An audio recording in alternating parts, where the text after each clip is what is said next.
Zocco's Modern Life. Zocco's Modern Life. And welcome to the Zocco's Modern Life podcast. It's an overcast Thursday afternoon here in Connecticut. I have a lot of stuff to get off my chest. I had to do an emergency podcast after all this DeAndre Jordan stuff just went down, especially yesterday and over the last week. So I'm trying this podcast by myself. It's not easy to hold a conversation with yourself that actually makes sense, but I want to give this a shot. Colin Coward is one of the best that I like to listen to, and he does a whole, I think it might be more than 2 hours, 2 or 3 hours by himself. So, it is doable. I'm not making any promises, but I had to address this DeAndre Jordan thing, and usually I would just write about it. It's a lot easier. But I think there's a lot of layers to this, and there's a lot of unknowns still.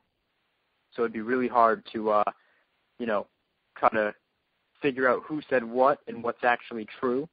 So I'm actually going to put 15 minutes on the clock. We're going to do a little mini pod here, and let's get into it. So DeAndre Jordan flip-flopped, and I'm the perfect person to talk about this. I'm the flip-flop expert, as my friends like to say. I'm not going to get into it.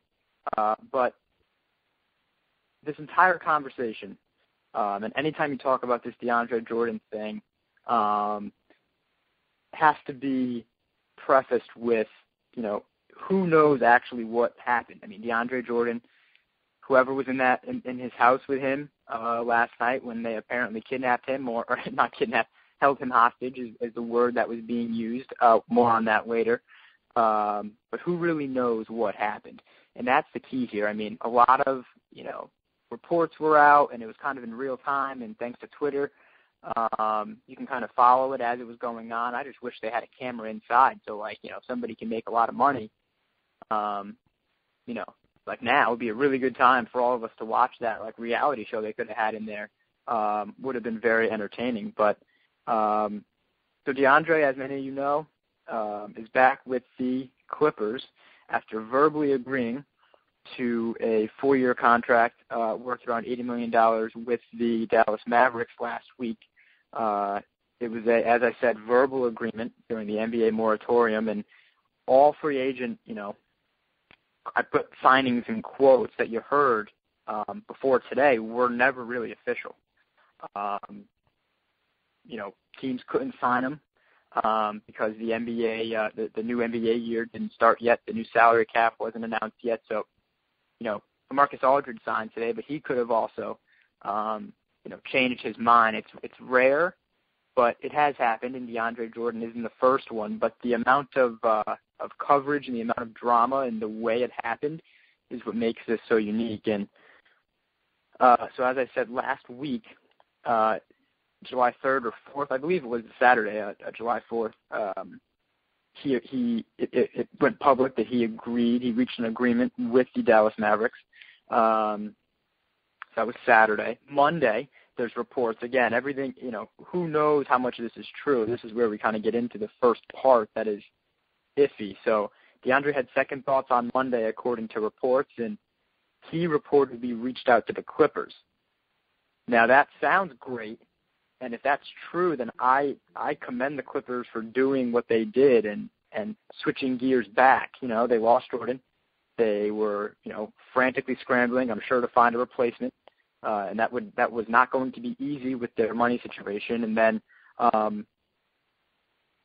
switching gears back to, hey, maybe we still have a chance at this guy. He reached out to us, but who knows how true that is. I mean, sounds a lot better if DeAndre reached out to the Clippers compared to the Clippers reaching back out to DeAndre. That's all I'm saying. But we'll go with it. So DeAndre was having second thoughts, and I believe that. I'm just saying it sounds really, really nice. DeAndre reached out to the Clippers and said he was having second thoughts. He has family in LA. He was unsure about the decision. I just want to say that no one made him decide July 3rd or 4th. That there was no benefit for him to reach an agreement with the team as early as he did. So it's I'm glad he's going back to the place that makes him happy, and obviously I think it's the better basketball situation right now. But no one made him make a decision. So for him to have second thoughts, it's his fault. You know, there was no reason for him to have to make a decision as early as he did. And if he wasn't as sure about the decision as we're finding out now, he shouldn't have agreed to a deal with Dallas. But apparently there was pressure from his agent, and that played a role. And again, that sounds, you know, what do you expect DeAndre to say? Right? He's taking a beating right now, and that makes him look better, right? You know, my agent was really pressing me to do this, so, you know, he really wanted me to do it, and it sounded like a good idea at the time, and now, you know, I've changed my mind, and you're allowed to change your mind, but there was no reason to make up your mind as early as he did. So who knows about that, but so as I said, Monday, DeAndre contacted the Clippers, and then craziness ensued, and last night, stuff got real. I couldn't refresh Twitter fast enough from about 9, or I'm sure it was earlier, from like 8 o'clock until about midnight or 11:30 when it was like, you know, everybody's given up and that's it. You know, DeAndre is going to sign with the Clippers. But it started with the emoji battle on Twitter that I think is going to go down as one of the, yesterday's going down as one of the craziest days in free agency already. But I think that just added, that was like your salad to your entree. The little emoji battle that Chandler Parsons and JJ Redick and Blake Griffin and Chris Paul with his banana boat, Paul Pierce, we figured out, did not know how to use emojis. All of that was just like the salad that you get first. At least I get first when I go out to a nice Italian restaurant. I get my salad first. That was a salad. That was the soup. That was the soup and salad you have before your steak. And the steak was a really good steak last night. So reports DeAndre Jordan was held hostage, and I think that's taking it a little far. But then Blake Griffin tweeted a picture of questioning the home, DeAndre's home's decor, if you will, and it was a picture of a chair propped up against a door, up against the doorknob, kind of like keeping people from coming in. So well done by Blake Griffin on that, who was inside DeAndre's house last night. This is where it starts to get tricky. Apparently, DeAndre never reached out to the Mavs, and as of, what time is this?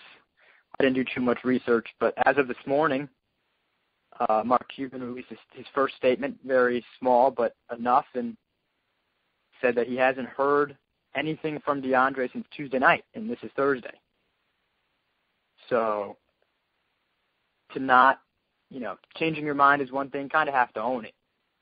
And so far, I'm sure the Mavs know by now, and I'm sure they knew last night, but you kind of have to, be a man about it and at least pick up the phone. There's also reports / rumors. I think that's kind of the best way to, I think those two words for this situation are kind of meshed into one thing. Is it a report? Is it a rumor? Who knows? That DeAndre was screening phone calls. And who knows if it was someone in the Mavs saying that? Was it true? Was it not? Again, who knows? But that's what was being said. So the Clippers stayed with DeAndre all night. They got a contract done. He's now a Clipper again. And this might be just enough to change the moratorium, which the NBA does need. They pretty much, and this was a big thing yesterday when this all started happening, the NBA pretty much, audits themselves and makes sure, goes over all the money and make sure that, they can calculate the new cap, which increased to $70 million for next year, which is more than the 67 to 69 was the high range of people's guess. But yeah, so it was unprecedented the way it happened, but it's not the first time a player has verbally agreed to a team, and that's what it is. It's a handshake. It's a give your word. It's a verbal agreement to join your team when the moratorium is over. I don't mean to sound like a grandpa here, or hey, you kids, get off my lawn, but when my stance on this, and I was really upset to see I like DeAndre Jordan, and I think he's a nice guy, and all the stuff with Chris Paul and that whole thing is that whole situation. It's a conversation for another day, but DeAndre gave the Mavs his word, and he reneged on it. He went back on it. That drives me nuts. Just the principle alone. Now, as I said, I'm happy that he ultimately is playing with the team that he wants to play with, and ultimately is playing in the city that's best for him, best for his family. But the way he went about it really, really drives me nuts. I was taught, and it's not always easy to live by, but there's very few instances where it's okay to go back on your word. And somebody dies, or something drastically happens that changes the situation. That's one thing. If the circumstance changes in between the time you said you were going to do something and the time when it comes for you to do it, there are exceptions. But in this case, not much changed, except the Clippers, and I guess they worked out their thing with Chris Paul, and I'm sure DeAndre's family wasn't thrilled when he verbally agreed with the Mavs. But in my opinion, not enough changed. It just doesn't sit right. I would love for people just to hear the other side or another viewpoint of this. It just doesn't sit right. For someone to verbally agree, and kind of the next time you really hear about him is he's having second thoughts. Mark Cuban, that's one part of it where, you go back on your word. The other part, it's not good business. It leaves the Mavs in a very unfairly tough position. Mark Cuban released a statement. I'll read a part of it. To this minute, I have not heard anything from him since Tuesday night. This is from ESPN's Tim McMahon. Also from his app, Cyberdust. That's where this is from. More importantly, now we get to the Wes Matthews part of this, which makes it even more interesting because the Mavs now have $20 million that was going to go to DeAndre Jordan. They have $20 million to spend in free agency, and all of the free agents they might have spent it on are gone. But back to the statement. More importantly, I specifically told Wes that I would not hold him to his commitment. This is Mark Cuban's statement. I would not hold him to his commitment if he wanted to go anywhere else. I can't print his exact response, but suffice to say he is excited to play for our Mavs. Wes Matthews is exactly the type of person we want in a Mavs uniform, and our fans will love him. So a little jab at DeAndre, but that's not what I take away from that. Mark Cuban played very well in a time where he had to be livid, and to a point he's probably felt very few times. He went to his other big name free agent that he got this offseason and gave him the chance to back out. And said, I understand, if you now also want to change your mind. And that would be fine for Wes Matthews to do it. Even more so because it's even a greater statement by Cuban, a greater thing to do by Cuban, because Wes Matthews agreed with the Mavs before DeAndre was even there, and he still gave Wes Matthews a way out, right? It's one thing if DeAndre was first, and because DeAndre was there, now Wes Matthews comes on board, then of course it's kind of like it should be expected, just to be nice. Like, Wes, I understand things are different now, you don't want to come here. You were expecting to play with DeAndre Jordan. Wes Matthews signed first. There was no way Wes Matthews could have known DeAndre was definitely going to be coming when he signed his contract. And Cuban still gave Wes a way out. So it's really, really interesting. Mark Cuban's played it well. I haven't heard too much since. But I just people look up to this guy, and fortunately DeAndre Jordan made the wrong decision first when he really didn't have to even make a decision. And I think the criticism he's getting is fair, but he'll overcome it. He's playing in Los Angeles. They're going to win a lot of basketball games. They're going to be in the playoffs. They're going to dunk on people. They're going to be fun to watch again. So he'll bounce back from this. No pun intended. He has a lot of bounce in that step. And that's why a lot of people wanted him. But now if you're the Mavs, and I'm going to wrap it up shortly, if you're the Mavs, Tyson Chandler, your center from last year, signed before even DeAndre signed, so he was kind of out of the picture. But Robin Lopez signed since you thought you had DeAndre Jordan on your team. Mavs might have went after him. Roy Hibbert that's another verbal agreement, so how dirty do the Mavs want to be, right? Do they want to play the game too? That trade to the Lakers for Hibbert is not official. Is that nice? Well, where's the line, But so far the Mavs haven't done that. They could have went to any free agent last night and been like, hey, your deal's not official. We, take DeAndre for example, and so far I haven't heard any of that. So I commend them for that. But this, and this is something Colin Cowherd brought up this morning.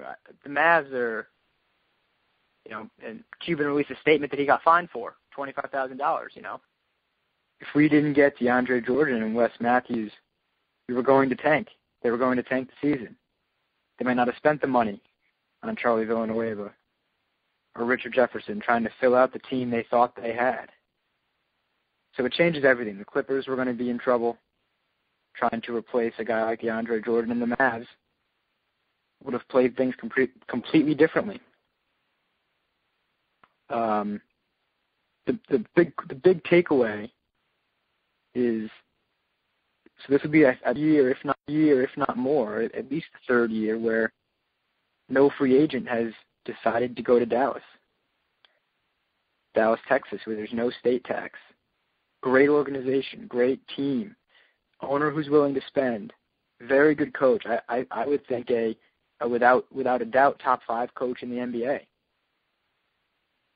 And yet they can't get a free agent, a top-level free agent to sign there.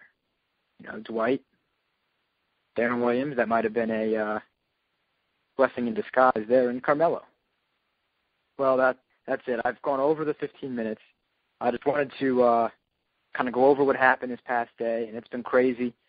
But it's going to be very interesting to see where the Mavs go from here and how the Clippers now adjust to getting their key free agent back. If you're not sick of me yet, you can follow me on Twitter at Joseph Zocco. The next pod, we're going to do all of free agency, a little recap the NBA draft that we previewed, and go over Summer League, which I've been having a blast watching. So, yeah, keep your eyes open for that stuff.